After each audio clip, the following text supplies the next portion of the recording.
नमस्कार दोस्तों, welcome to civils Hindi YouTube channel. आज हमारा UPPSC 2022 current affair revision series का तीसरा वीडियो है और इस वीडियो में हम राष्ट्रीय घटनाक्रम के पार्ट 3 को कवर करेंगे। चलिए एक एक करके शुरू करते हैं जल्दी से। पहली खबर है राज्य खाद्य सुरक्षा सूचकांक 2020-21 FSSAI यानी भारतीय खाद्य सुरक्षा और मानक प्राधिकरण द्वारा इसे जारी किया जाता है। इस सूचकांक को पहली बार वर्ष 2019 में 7 जून को विश्व खाद्य सुरक्षा दिवस के अवसर पर जारी किया गया था। अब यहाँ पे विश्व खाद्य सुरक्षा दिवस का कौन सा दिन मनाया जाता है ये इंपॉर्टेंट है, 7 जून। इसका जो सूचकांक है इसमें जो शीर्ष 3 बड़े राज्य हैं वो है पहला गुजरात, केरल, तमिलनाडु। छोटे राज्यों में गोवा प्रथम स्थान पर रहा है और संघ शासित प्रदेशों में जम्मू कश्मीर को प्रथम स्थान हासिल हुआ है। बड़े राज्यों में बिहार इस सूची में अंतिम स्थान पर है और छोटे राज्यों में मिजोरम अंतिम स्थान पे है। संघ शासित प्रदेशों में लक्षद्वीप अंतिम स्थान पे है। अगर हम उत्तर प्रदेश की स्थिति को देखें तो बड़े राज्यों की श्रेणी में उत्तर प्रदेश आता है जहां पर इसको 5वां स्थान हासिल हुआ है। अगली खबर है प्रधानमंत्री पोषण योजना। जी हाँ, 29 सितंबर 2021 को इस योजना को मंत्रिमंडल द्वारा मंजूरी दे दी गई है। इसका अगर आप फुल फॉर्म देखें तो वो है पोषण शक्ति निर्माण। इस योजना की जो अवधि है वह 5 वर्ष के लिए रखी गई है। यह योजना पूर्व में चल रही जो हमारी मध्याह्न भोजन योजना थी यानी मिड डे मील स्कीम, ये उसका स्थान लेगी। योजना के माध्यम से सरकारी और सरकारी सहायता प्राप्त स्कूलों में पका हुआ गर्म भोजन उपलब्ध कराया जाएगा। यह एक केंद्र प्रायोजित योजना है। इसमें कक्षा 1 से कक्षा 8 तक के सभी स्कूली बच्चों को शामिल किया गया है। साथ ही जो प्राथमिक कक्षाओं के जो बच्चे हैं उनके लिए प्रति बच्चा 100 ग्राम खाद्य पदार्थ तथा उच्च प्राथमिक कक्षाओं हेतु 150 ग्राम खाद्यान्न की आपूर्ति की जाएगी। स्मार्ट पुलिसिंग सूचकांक 2020 भारतीय पुलिस फाउंडेशन द्वारा इसे जारी किया गया है। इसमें प्रथम स्थान आंध्र प्रदेश को हासिल हुआ है, अंतिम स्थान यानी 29वां स्थान बिहार राज्य को हासिल हुआ है और उत्तर प्रदेश को 28वां स्थान हासिल हुआ है। अगली खबर है गंगा एक्सप्रेसवे से। 28 दिसंबर 2021 को प्रधानमंत्री द्वारा शाहजहांपुर में गंगा एक्सप्रेसवे का आधारशिला रखा गया। यह एक्सप्रेसवे मेरठ को प्रयागराज जिले से जोड़ेगी। जी ये देखिए, एक तरीके से ये पश्चिमी उत्तर प्रदेश को पूर्वी उत्तर प्रदेश से जोड़ने का पूरा काम करेगी। इसकी कुल लंबाई 494 किलोमीटर होगी और ये उत्तर प्रदेश के 12 जिलों को छुएगी। वह कौन कौन से जिले हैं? मेरठ, हापुड़, बुलंदशहर, अमरोहा, संभल, बदायूं, शाहजहांपुर, हरदोई, उन्नाव, रायबरेली, प्रतापगढ़ और प्रयागराज। अगली न्यूज भी हमारी एक्सप्रेसवे से ही है, पूर्वांचल एक्सप्रेसवे। जी अभी 16 नवंबर 2021 को प्रधानमंत्री द्वारा सुल्तानपुर के करवल खीरी गांव से इसका उद्घाटन किया गया। ये करवल खीरी का नाम याद रखना इंपॉर्टेंट है एग्जाम के पॉइंट ऑफ व्यू से। इस एक्सप्रेसवे की कुल लंबाई 341 किलोमीटर है और यह उत्तर प्रदेश के 9 जिलों से होकर गुजरता है। कौन कौन से? लखनऊ, बाराबंकी, अमेठी, अयोध्या, अंबेडकर नगर, आजमगढ़, मऊ एवं गाजीपुर, अर्थात ये लखनऊ और गाजीपुर को जोड़ता है। यह एक्सप्रेसवे 6 लेन का है जिसे आने वाले समय में 8 लेन का बनाया जाएगा। वर्तमान में परिचालित देश का सबसे लंबा एक्सप्रेसवे ये बन गया है। परिचालन से मतलब ये अभी जो ऑपरेशन में है, जो यानी चल रहा है। जब गंगा एक्सप्रेसवे बन जाएगा तो वह माना जाएगा। उसके बाद जो हमारा महाराष्ट्र मुंबई से दिल्ली वाला एक एक्सप्रेसवे बन रहा है वो देश का सबसे लंबा होगा। राष्ट्रीय बहुआयामी गरीबी सूचकांक, इसे नीति आयोग द्वारा जारी किया गया है। इस सूचकांक का निर्माण 3 आयामों में विभक्त 12 संकेतों को आधार पर किया गया है। वह 3 आयाम क्या क्या है? स्वास्थ्य, शिक्षा और रहन सहन का स्तर।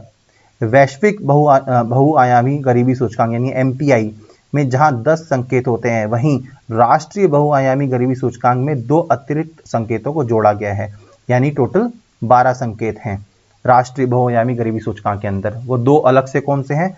प्रसव पूर्व देखभाल और बैंक खाता।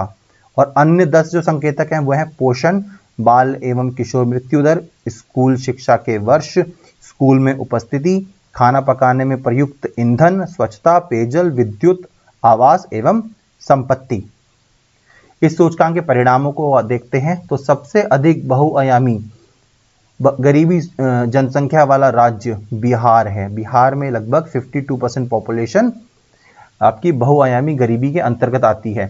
सबसे कम बहुआयामी गरीबी जनसंख्या वाला राज्य केरल है, 0.7% पॉपुलेशन। उत्तर प्रदेश का सूचकांक में तीसरा स्थान है, यहाँ पे लगभग 38% पॉपुलेशन, 37.79% एग्जैक्टली पॉपुलेशन बहुआयामी गरीबी रेखा के अंतर्गत आती है। उत्तर प्रदेश में सर्वाधिक बहुआयामी गरीबी वाला जिला श्रावस्ती है और न्यूनतम बहुआयामी गरीबी वाला जिला लखनऊ है। अगली खबर है हमारी केन बेतवा लिंक परियोजना। विश्व जल दिवस यानी 22 मार्च के अवसर पर जल शक्ति मंत्रालय, ये मंत्रालय याद रखना जरूरी है, उत्तर प्रदेश सरकार एवं मध्य प्रदेश सरकार के मध्य त्रिपक्षीय समझौता हुआ। यानी कौन से तीन पक्ष हैं? जल शक्ति मंत्रालय, उत्तर प्रदेश सरकार और मध्य प्रदेश सरकार। यह देश की पहली केंद्र संचालित नदी जोड़ो परियोजना है। यह योजना राष्ट्रीय परिप्रेक्ष्य योजना यानी नेशनल पर्सपेक्टिव प्लान के तहत देश की पहली नदी जोड़ो परियोजना है। इसके तहत केन नदी का अतिरिक्त पानी बेतवा नदी में भेजा जाएगा। यह दोनों नदियां यमुना की सहायक नदियां, आप इस मैप में भी देख सकते हैं, ये बेतवा नदी और ये केन रिवर, और ये दोनों यमुना रिवर की सहायक नदियां, और ये इनके बीच में लिंक बनाया जाएगा।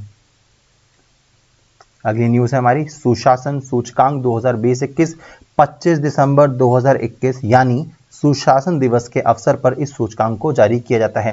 सुशासन दिवस किसकी याद में मनाया जाता है? अटल बिहारी वाजपेयी की याद में। यह सूचकांक केंद्रीय कार्मिक, लोक शिकायत और पेंशन मंत्रालय के द्वारा जारी किया जाता है। इस सूचकांक का दूसरा संस्करण है, पहला संस्करण 2019 में जारी किया गया था। इसमें राज्य और केंद्र शासित प्रदेशों को 4 श्रेणियों में वर्गीकृत किया जाता है, ग्रुप ए, बी, केंद्र शासित प्रदेश इस तरीके से, और जो हमारे पहाड़ी क्षेत्र हैं।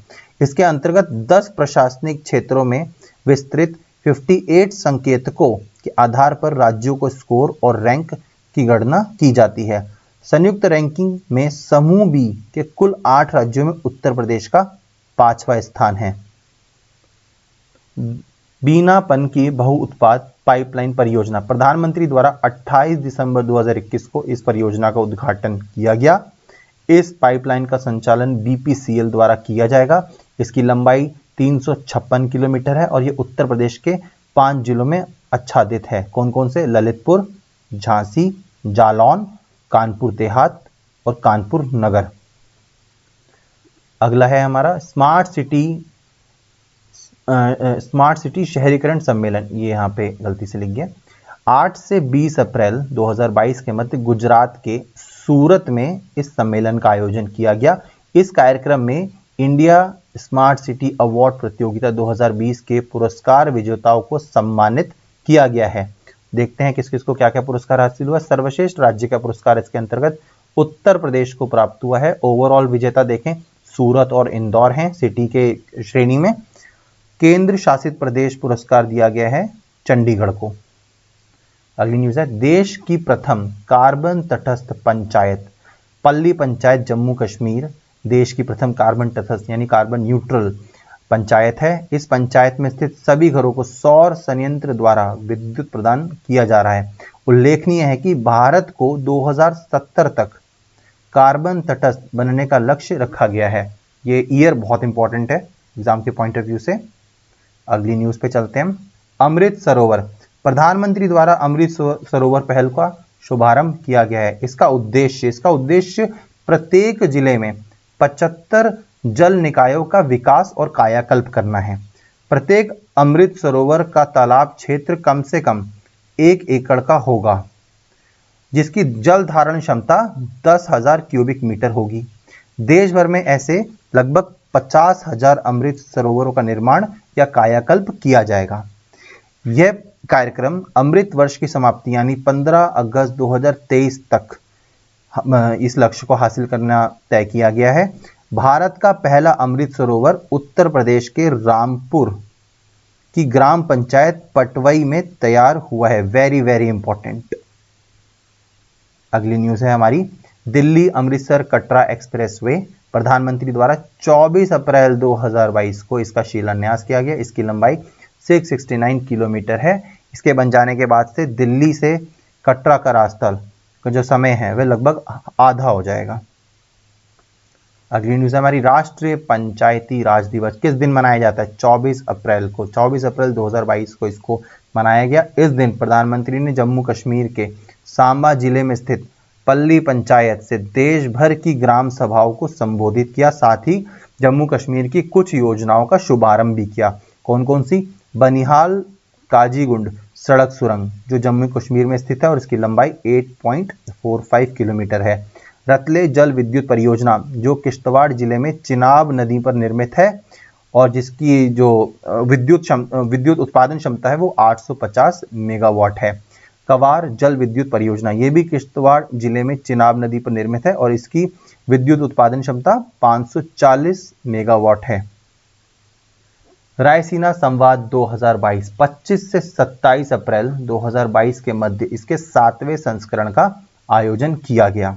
इसका आयोजन और ऑब्जर्वर रिसर्च फाउंडेशन यानी ORF और विदेश मंत्रालय के संयुक्त प्रयासों से किया गया। इस वर्ष इसकी थीम थी टेरा नोवा, इम्पेशेंट एंड इम्पेरिल्ड। मुख्य अतिथि के तौर पे यूरोपीय आयोग की अध्यक्ष उर्सुला वॉन डेर लेन उपस्थित रहीं। रायसीना संवाद सिंगापुर के शांग्री ला संवाद से प्रेरित है। अटल न्यू इंडिया चैलेंज 2.0 अटल न्यू इंडिया चैलेंज के दूसरे संस्करण के चरण 1 को 28 अप्रैल 2022 को लॉन्च कर दिया गया। यह अटल इनोवेशन मिशन की ही एक पहल है, यानी एम के अंतर्गत ही आता है। इस पहल के अंतर्गत अनुदान आधारित तंत्र के माध्यम से इनोवेटर्स को सहयोग किया जाना है। इसको 5 मंत्रालयों की भागीदारी से लॉन्च किया गया है। वह कौन कौन से मंत्रालय हैं? रेल मंत्रालय, सड़क परिवहन एवं राजमार्ग मंत्रालय, कृषि एवं किसान कल्याण मंत्रालय, आवासन एवं शहरी कार्य मंत्रालय और जल शक्ति मंत्रालय। इसका पहला चरण 7 क्षेत्रों में विभक्त 18 चुनौतियों पर आधारित है। यह 7 क्षेत्र कौन कौन से हैं? सड़क परिवहन, अंतरिक्ष प्रौद्योगिकी, ई मोबिलिटी, स्वच्छता प्रौद्योगिकी, चिकित्सा यंत्र एवं उपकरण, कृषि एवं अपशिष्ट प्रबंधन। अटल न्यू इंडिया चैलेंज 1.0 को वर्ष 2018 में लॉन्च किया गया था। आज के वीडियो में इतनी ही न्यूज़ है।